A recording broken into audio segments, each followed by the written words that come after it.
Bismillahirrahmanirrahim. Today we will study the most important topic basal nuclei are conventionally called basal ganglia. अच्छा हमें पहले से पता है कि the collection of cell bodies inside the central nervous system is called nuclei while outside the central nervous system is called ganglia. लेकिन conventionally इसको लोग ganglia कहते चले आ रहे हैं. So we also use the term basal ganglia for it. Terminologies बहुत important है basal nuclei के कंसेप्ट में.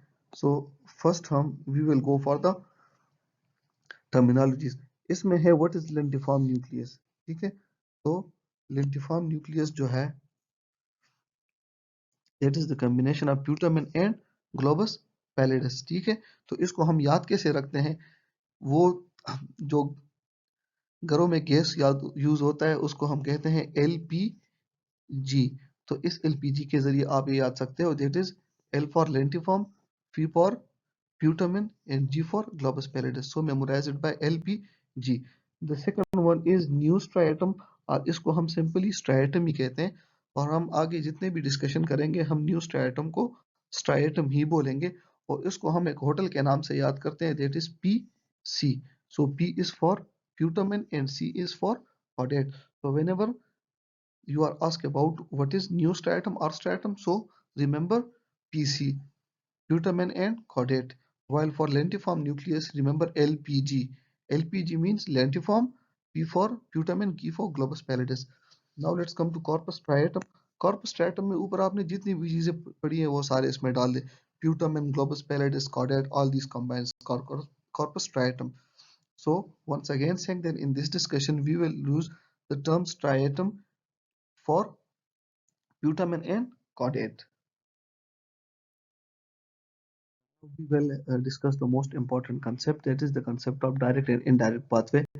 अच्छा, इसको समझने के लिए बस आप ये कंसेप्ट याद रखें कि जो भी फाइबर कॉर्टेक्स से निकलेगा या थैलेमस से कॉर्टेक्स को जाएगा वो होगा एक्साइटेटरी, और जो कॉर्टेक्स से निकले हुए फाइबर्स के बाद जो दो कंसेक्यूटिव फाइबर्स होंगे या दो कंसेक्यूटिव न्यूरॉन्स होंगे वो होंगे inhibitory. Now let's summarise this concept. I will draw these excitatory fibers with green. So the fiber coming out of the cortex is excitatory and the fiber going to the cortex from the thalamus is excitatory. Now let's come to the inhibitory concept. तो मैंने आपको बताया कि first excitatory के बाद जो दो consecutive neuron होंगे वो दोनों होंगे इनहिबिटरी. तो अगर स्ट्राइटम से ग्लोबस पैलिडस इंटरना एक न्यूरॉन आता है तो ये होता है इनहिबिटरी, और अगर ग्लोबस पैलिडस इंटरना से थैलेमस आता है तो ये होगा इनहिबिटरी. नाउ ये सोचें अगर ये कॉर्टेक्स का एक्साइटेटरी न्यूरॉन एक्साइटेट करे इस इनहिबिटरी न्यूरॉन को जो ग्लोबस पैलिडस इंटरना पे आता है, और ये इनहिबिटरी न्यूरॉन फर्दर इनहिबिट करे उस इनहिबिटरी न्यूरॉन को जो थैलेमस पे आता है, तो थैलेमस इस सारे इनहिबिशन से बच जाएगा और उसका ओवरऑल इफेक्ट कॉर्टेक्स पे एक्साइटेटरी हो जाएगा. इस पाथवे को हम डायरेक्ट पाथवे कहते हैं और इसलिए डायरेक्ट पाथवे एक्साइटेटरी पाथवे है. अच्छा, इस पाथवे में similarly fibre substantia nigra, R का मतलब है रेटिकुलरिस, तो पार्स रेटिकुलरिस को आता है और उससे थैलेमस को, तो ये डायरेक्ट पाथवे का हिस्सा है. तो once again fibres from the cortex to the striatum, striatum से नेक्स्ट टू कंसेक्यूटिव फाइबर्स जो होते हैं वो होते हैं inhibitory. So the overall effect of this pathway is excitatory and this is direct pathway. Now we will use a different color for the indirect pathway. Indirect pathway में once again the fibers coming from the cortex to the striatum are excitatory.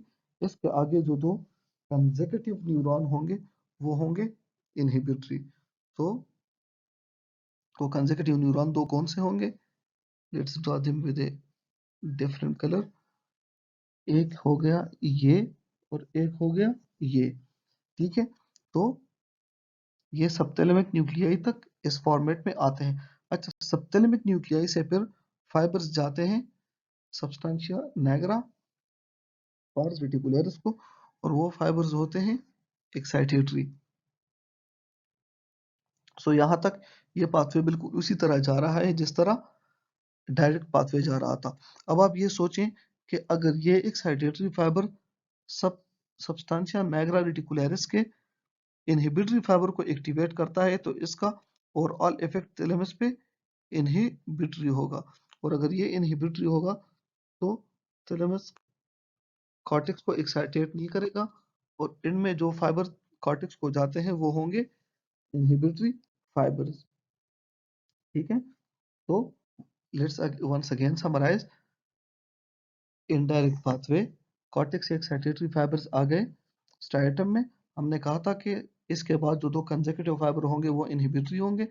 तो पहला inhibitory fibre globus प्यूरिस externa और the other inhibitory fibre subthalamic nuclei में at the end subthalamic nucleus is excited. The excited subthalamic nucleus excited the inhibitory neuron of substantia nigra reticularis. These inhibitory neuron inhibit the thalamus, and thalamus से cortex excited नहीं होता तो direct हो गया excitatory और indirect हो गया inhibitory. Now what is the role of this substantia nigra pars compacta? तो substantia nigra pars compacta जो है ये डोपामिनर्जिक फाइबर्स देता है डायरेक्ट पाथवे और इनडायरेक्ट पाथवे को। तो डायरेक्ट पाथवे पे ये थ्रू D1 रिसेप्टर एक्ट करता है और इनडायरेक्ट पाथवे पे थ्रू D2 रिसेप्टर एक्ट करता है। हमने कहा था कि हमारे साथ जितने भी टू फाइबर्स हैं वो सारे हैं इनहिबिटरी। तो इसका मतलब ये हो गया कि substantia nigra pars compacta is inhibitory to indirect pathway and excitatory to direct pathway. It's all for pathway. Hope you have understand the basic concept.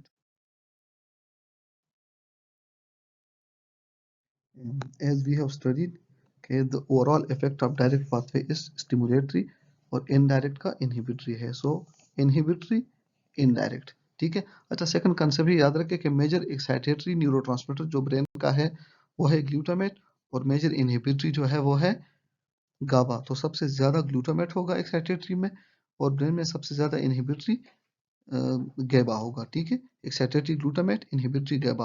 और ये याद रखें कि स्पाइनल कार्ड में सबसे ज्यादा इनहिबिटरी ग्लाइसिन होता है।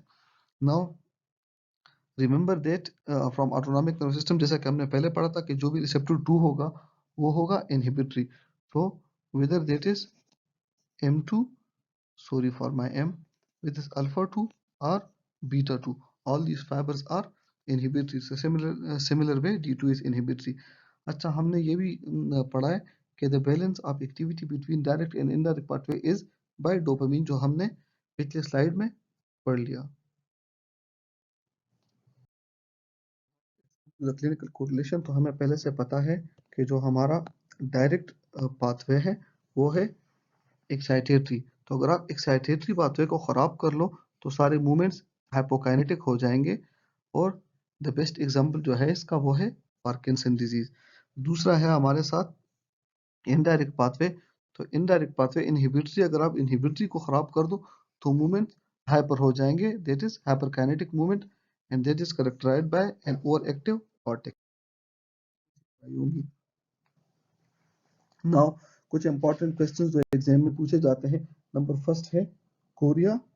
तो कोरिया के बारे में आप याद रखें कि ये जर्की मूवमेंट्स होते हैं, स्पॉन्टेनियस, अनकंट्रोलेबल और पर्पसलेस होते हैं। तो कोरिया के सी को देखो और कार्डेट के सी को देखो, तो chorea will be caused by the lesion in the caudate nucleus. अच्छा, एजिटोसिस है तो ये writhing serpentine like snake like movements होते हैं, mainly in the upper limbs होते हैं, और ये ग्लोबस पैलिडिस की लीजन की वजह से होता है। ठीक है, दूसरा है हीमीबिलिस्मस। तो हीमीबिलिस्मस के नाम को देखो तो it is just like subthalamus, subthalamus. So the lesion of subthalamus will cause hemibilismus. So once again, chorea, caudate, erythrosis, globus pallidus, hemibilismus, subthalamus. With this, we come to the end of this chapter. Inshallah, we'll upload next chapter of the day. Thank you so much. Allah Hafiz.